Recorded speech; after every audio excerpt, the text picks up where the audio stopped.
We had definitely a great episode, but I was quite pissed off at the end. Inuyasha could have stopped Kohaku from running away. I'm just saying that there's many ways to skin a cat. Sesshomaru had let go of Kohaku. It wasn't like he was, you might say, oh, Inuyasha was focused on Sesshomaru, but that was stupid. Sesshomaru has showed that he's willing to spare Inuyasha. He saved Inuyasha from his demon form when he could have killed him. Inuyasha should know that Sesshomaru isn't likely going to throw a strike at Inuyasha, and he has too much pride. Even if he wants to kill Inuyasha, I highly doubt he's going to try to kill Inuyasha when Inuyasha is going to save Kohaku. That's past Sesshomaru, but he's kind of evolved, and of course they don't know about the evolution of him as much, but there's certain things I think are common sense.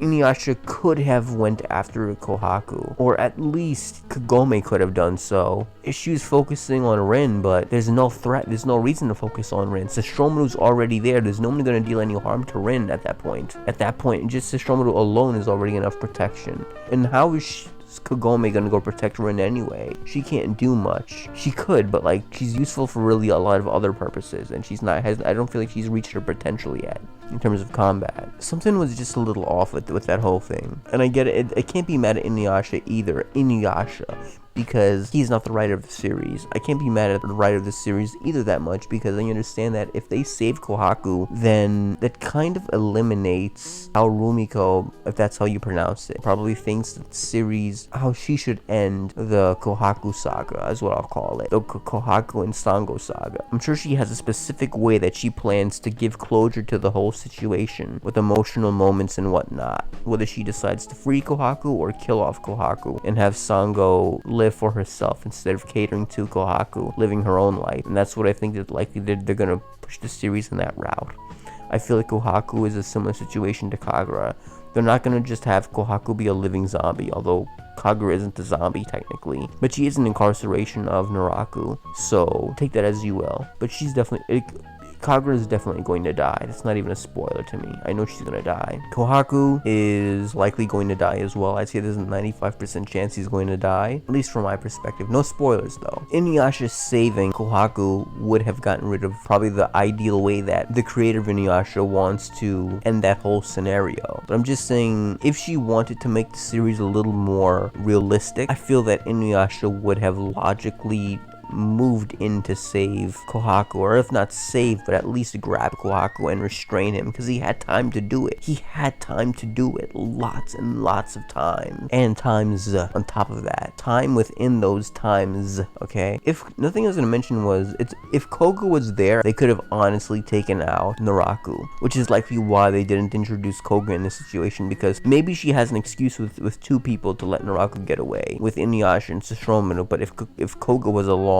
the only way that Sesshomaru would get away is if Koga decided to stick along with the group. But that wouldn't likely happen, because Koga wants to kill Naraku. He would likely go after Naraku, and he would be the worst out of those two, I think, to get the final blow on Naraku. I think the fans of the series, including me, would be very upset if Koga got the last kill, because he doesn't deserve it. I think the person most deserving is Sango, and Kohaku even himself, and next place would go to Inuyasha. Just because he's the main character, I don't think establishes for me that he's worthy of the last kill.